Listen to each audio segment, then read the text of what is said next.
Sesame will soon be listed as a major food allergen now that Congress has stepped forward to make sure that happens. Joining us to talk more about this is Dr. Sandberg with Kelsey-Seybold Clinic. Good morning to you. And I was surprised to hear this. So let's talk about Sesame. How prevalent has this become and what would those symptoms look like? Good morning, Melissa.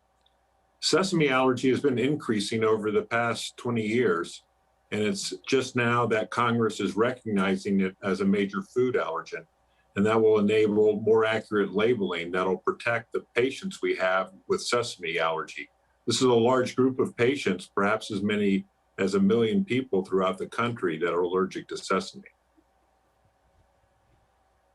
Wow, it's quite a few. So we want to make sure that they are safe on any food products they eat. What would that symptom look like for most of them? Well, food allergy symptoms can vary quite a bit. Sometimes people will just get some itching in their mouth or perhaps some hives or whelps. But if symptoms become more severe, there can be trouble breathing, there can be shortness of breath, asthma can be made worse, and in the worst cases, blood pressure goes down and people can go into shock. How does the FASTER Act help people who have food allergies? This new legislation is going to provide reasons for labeling to improve. And when labeling improves, our patients can stay safe. One of the problems with sesame is that even small amounts can trigger a full-blown reaction, and it's easy for foods to be cross-contaminated. And so now with better labeling, our patients will know which foods to avoid. And that'll provide. Well, it is amazing. Oh, go ahead. It'll provide what? And that'll provide greater safety for them.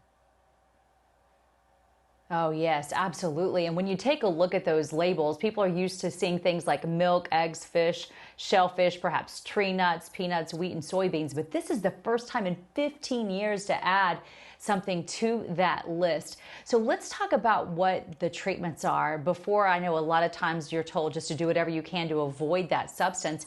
Have we made any leeway in treating food allergies? Well, avoidance is really the key, and that involves people checking labels, rechecking labels, and restaurants asking servers what ingredients might be included in a dish. That's always going to be the key portion of protection.